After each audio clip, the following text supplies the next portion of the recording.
Good morning friends. आज की online कक्षा बीए पार्ट 2 पेपर 3 यूनिट 3 से संबंधित है और आज के टॉपिक का नाम है location of industry in India. Bharat में उद्योगों के स्थिति के लिए कौन कौन से कारक हैं, उनका प्रभाव कैसे पड़ता है, आज हम लोग इसी संबंध में चर्चा करेंगे। तो चलो शुरू करते हैं। भारत में उद्योगों की स्थिति। क्या आपने कभी सोचा है कि सूती वस्त्र उद्योग महाराष्ट्र गुजरात में ही ज़्यादा क्यों है? यह बिहार झारखंड में क्यों नहीं है? यदि नहीं तो मैं बताता हूँ कि उद्योगों की स्थिति विभिन्न कारकों पर निर्भर करती है, जैसे कच्चे माल की उपलब्धता, जल की उपलब्धता, बाजार की निकटता, बड़ी पूंजी की आवश्यकता होती है, यातायात, श्रम इत्यादि।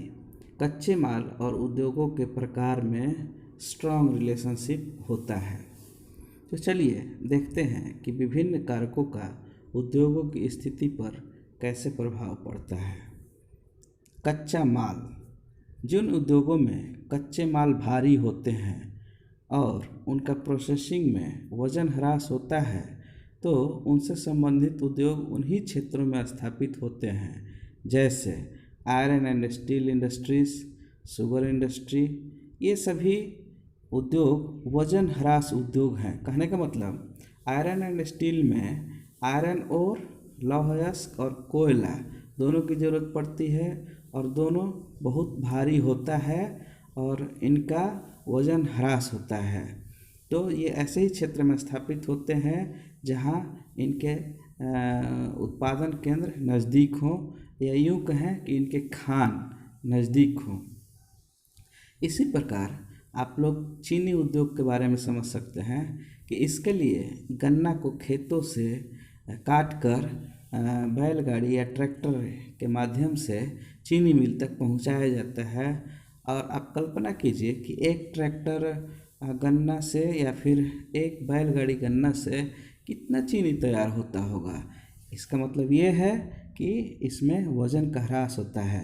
तो ऐसे उद्योग भी, हाँ, और दूसरी बात, गन्ने का रस ज़्यादा दूरी होने के कारण रास्ते में ही सूख जाएंगे और कम चीनी तैयार हुई। तो इस प्रकार के उद्योग वैसे ही क्षेत्र में स्थापित होते हैं जहाँ पर ये उपजते हैं, यानी जहाँ इनके खेत नज़दीक हैं, या जिन क्षेत्रों में इनकी खेती होती है।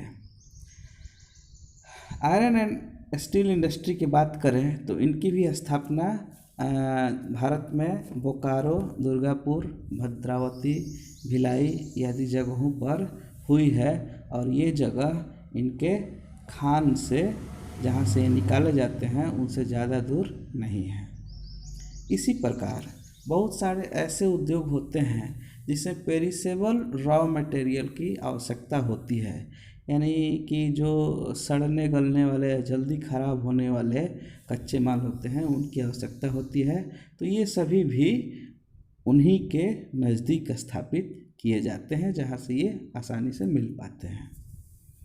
अगला है शक्ति, या यूँ कहे पावर, जिससे कि उद्योगों के मशीन चलते हैं, जैसे कि बिजली से भी उद्योगों के मशीन चलते हैं, या फिर यूँ कहें कि कोयला के माध्यम से जलवाष्प बना करके उससे भी उद्योगों के मशीन चलते हैं। हाइड्रो इलेक्ट्रिसिटी से मशीन चलाया जा सकता है, यानी कि हमको मशीन चलाने के लिए किसी न किसी शक्ति की आवश्यकता पड़ती है।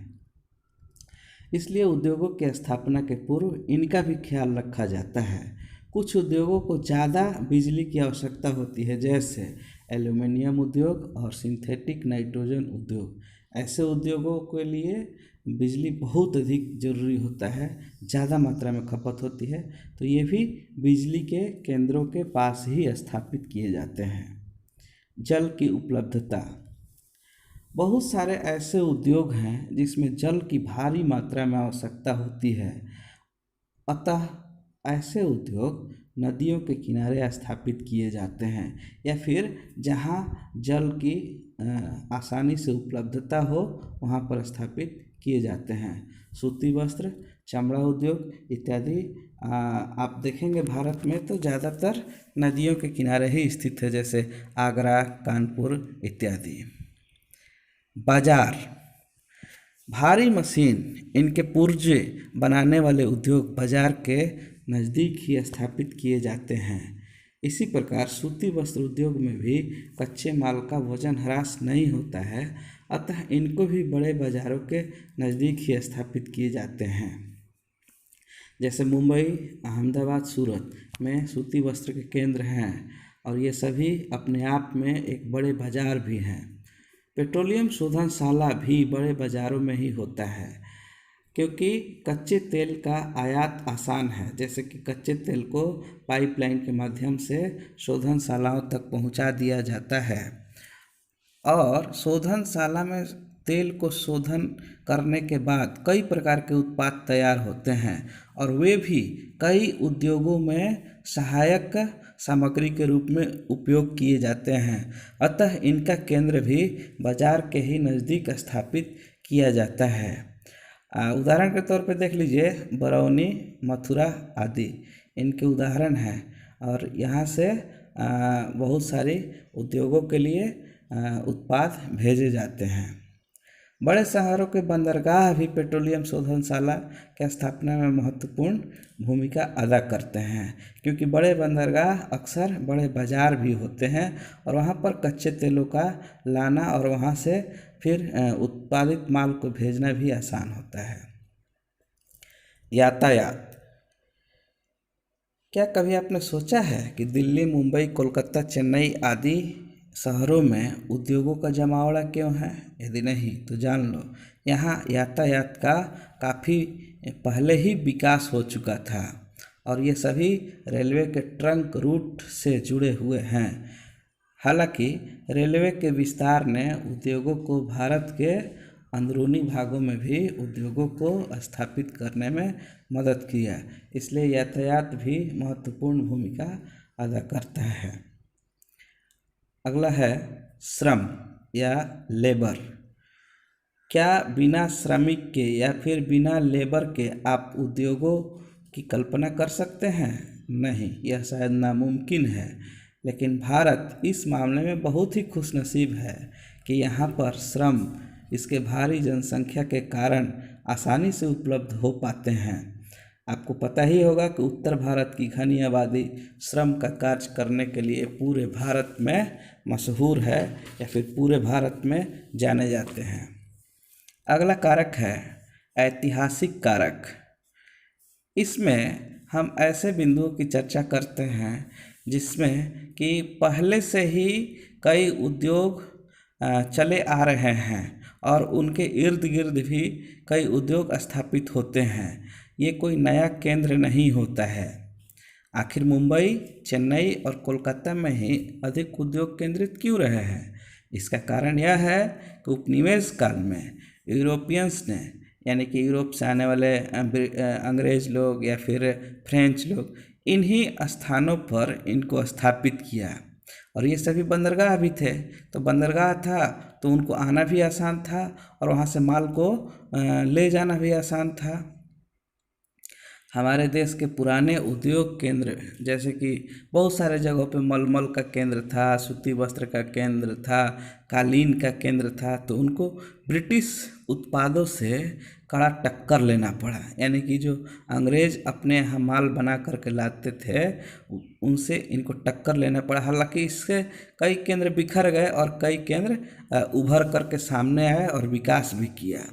उपनिवेश काल के अंत में ब्रिटिश ने देश के कुछ अन्य भागों में उद्योगों को स्थापित किया, रेलवे लाइंस भी बनाए और इस प्रकार ऐतिहासिक कारक ज़्यादातर उपनिवेश से ही संबंधित है। अगला कारक है औद्योगिक नीतियाँ। आपको पता है कि भारत एक लोकतांत्रिक देश है, अतः यहाँ पर सभी क्षेत्रों के संतुलित विकास पर जोर दिया जाता है। इसी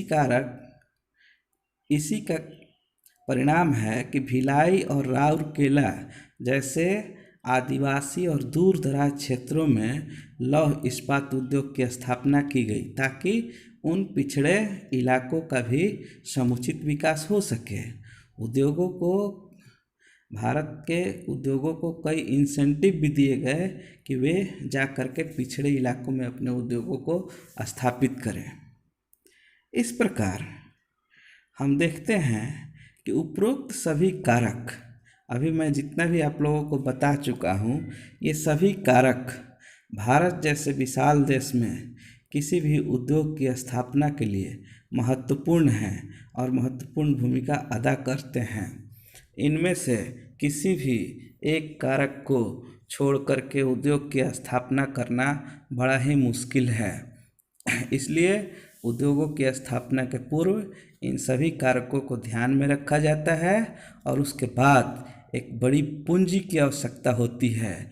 जो हमारे कई इंडस्ट्रियलिस्ट ऐसे हैं जिनके पास पूंजी बहुत है, वे लोग ऐसे जगह को, ऐसे मार्केट को, ऐसे केंद्र को अपने हिसाब से चुन करके वहाँ पर पूंजी लगाते हैं और उद्योगों की स्थापना करते हैं और वह उद्योग सफलतापूर्वक संचालित भी होता है और हमारे देश के विकास में योगदान करता है।